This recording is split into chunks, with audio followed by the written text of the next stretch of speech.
Hello. So, today I thought that I would read Alice's Adventures in Wonderland. I think I'm going to start with just the first chapter, and we'll see how we go from there. Without wasting any time, I'll get right into it. Chapter 1. Down the Rabbit Hole. Alice was beginning to get very tired of sitting by her sister on the bank and of having nothing to do. Once or twice she had peeped into the book her sister was reading, but it had no pictures or conversations in it.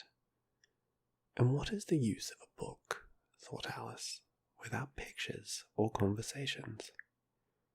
So she was considering in her own mind, as well as she could, for the hot day made her feel very sleepy and stupid, whether the pleasure of making a daisy chain would be worth the trouble of getting up and picking the daisies, when suddenly a white rabbit with pink eyes ran close by her.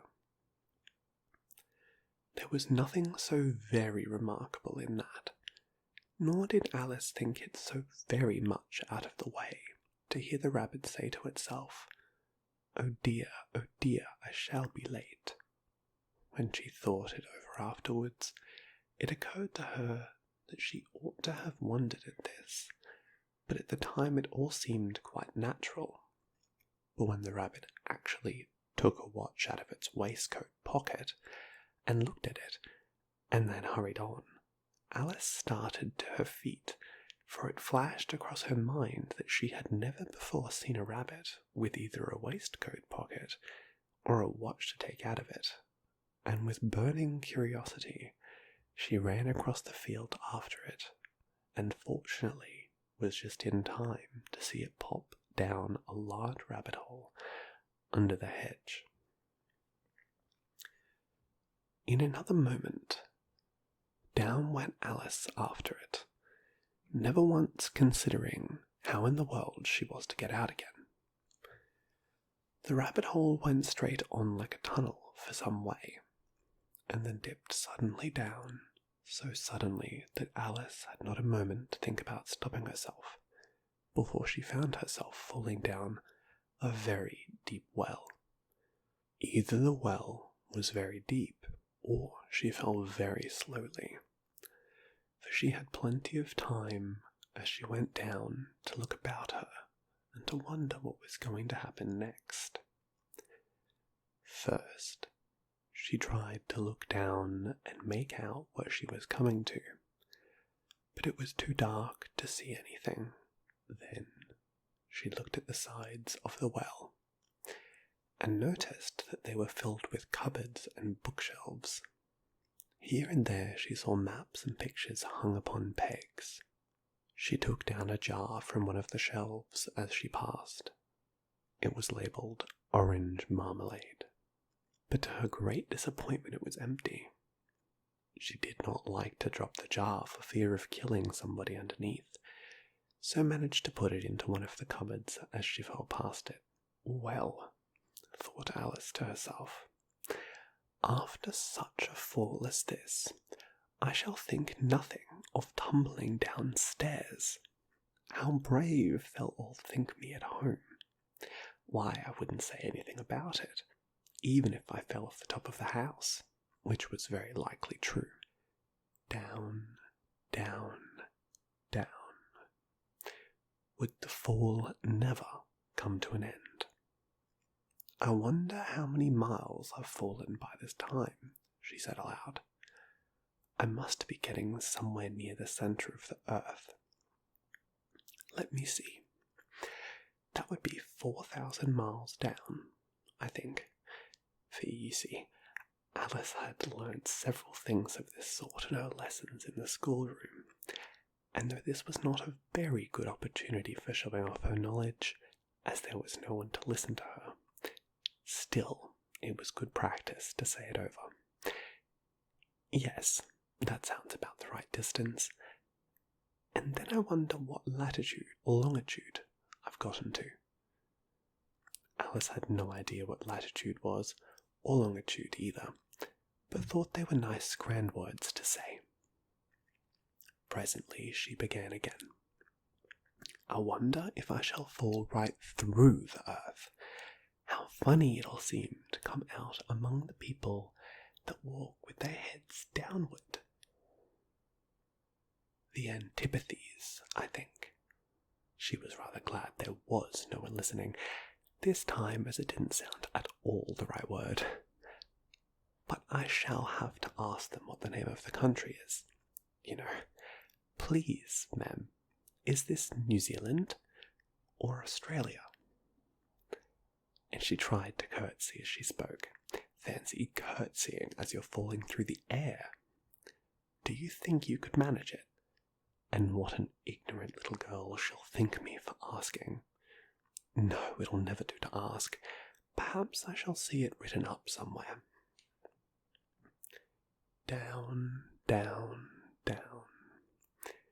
There was nothing else to do, so Alice soon began talking again. Dinah'll miss me very much tonight, I should think. Dinah was the cat. I hope they'll remember her saucer of milk at tea time. Dinah, my dear, I wish you were down here with me. There are no mice in the air, I'm afraid, but you might catch a bat, and that's very much like a mouse, you know. But do cats eat bats, I wonder? And here Alice began to get rather sleepy, and went on asking to herself in a dreamy sort of way, do cats eat bats? Do cats eat bats? And sometimes, do bats eat cats? For, you see, as she couldn't answer either question, it didn't matter much which way she put it. She felt that she was dozing off, and had just begun to dream that she was walking hand in hand with Dinah, and saying to her very earnestly, Now, Dinah, tell me the truth. Did you ever eat a bat? When suddenly, thump, thump, down she came upon a heap of sticks and dry leaves, and the fall was over. Alice was not a bit hurt. She jumped up to her feet in a moment. She looked up, but it was all dark overhead. Before her was another long passage, and the White Rabbit was still in sight, hurrying down it. There was not a moment to be lost. Away went Alice like the wind, and was just in time to hear it say as it turned a corner, Oh, my ears and whiskers, how late it's getting. She was close behind it when she turned the corner, but the rabbit was no longer to be seen.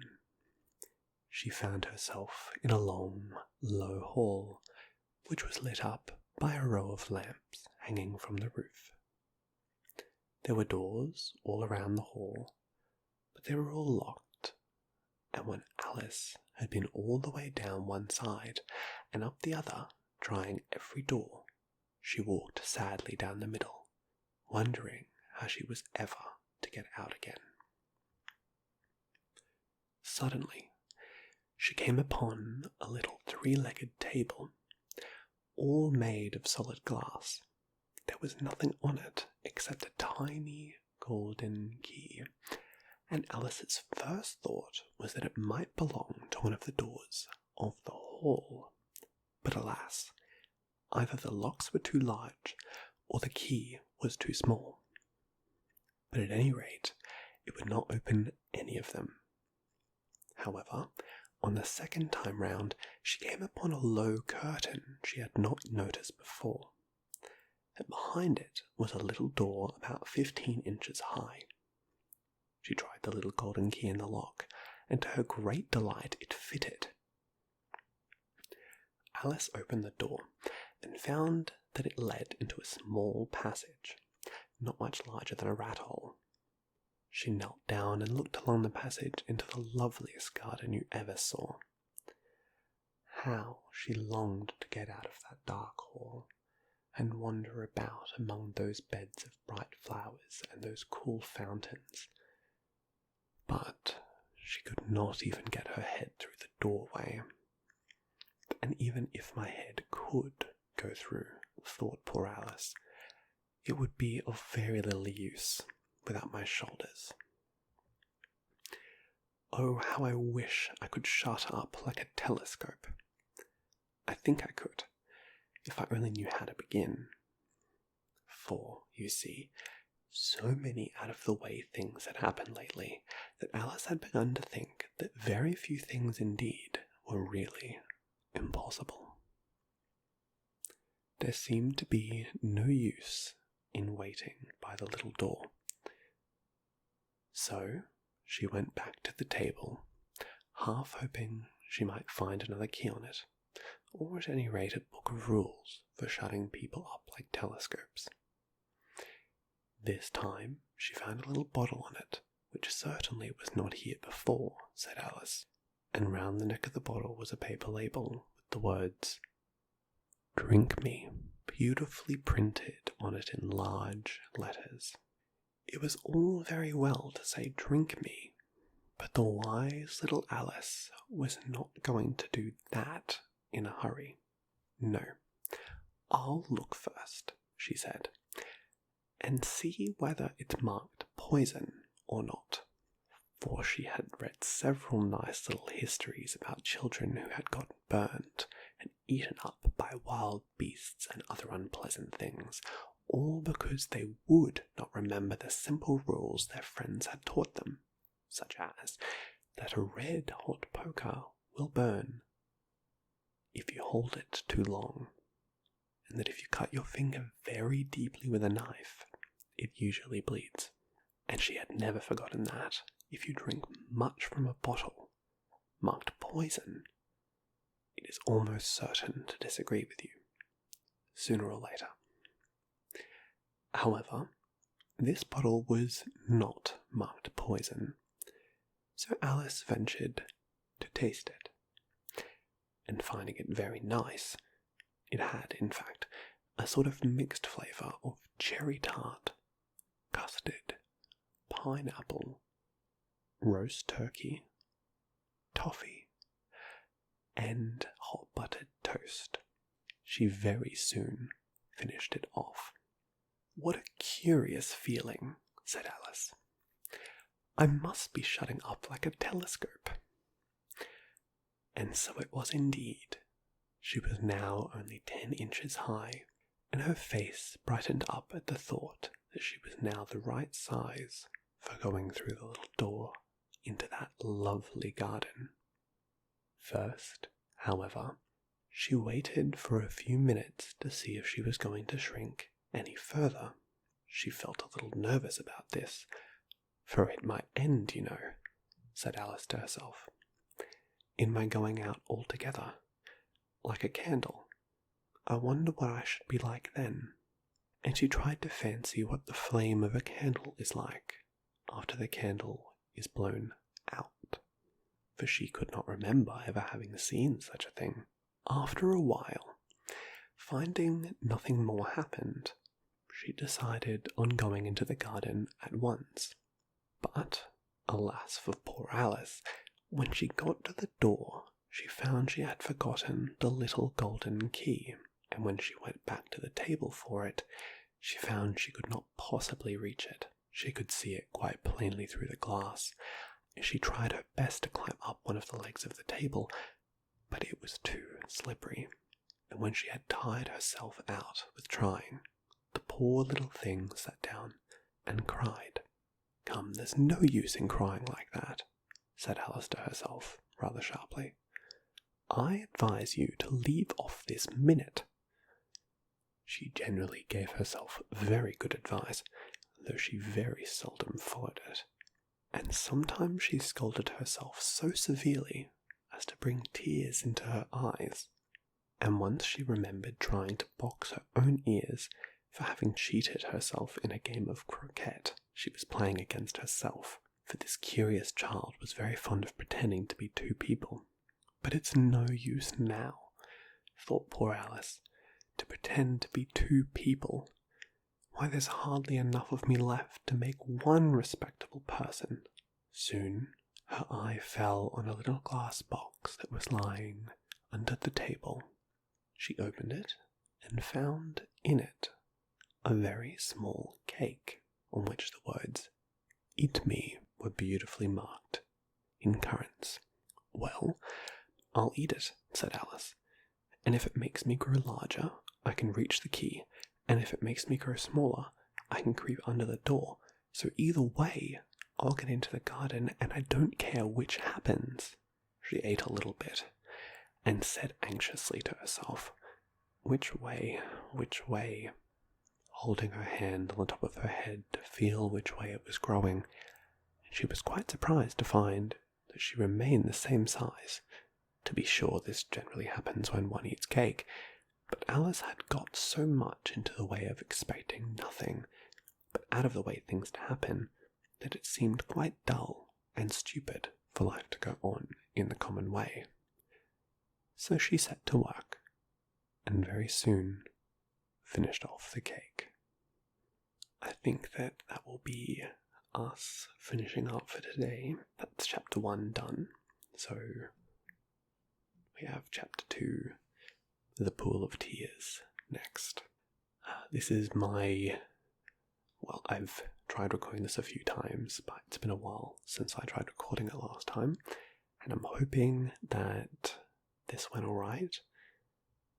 Hopefully there have been no issues with the recording. There might be a couple, but I think I'll get it out anyway. But thanks for listening, and I appreciate you. Until next time.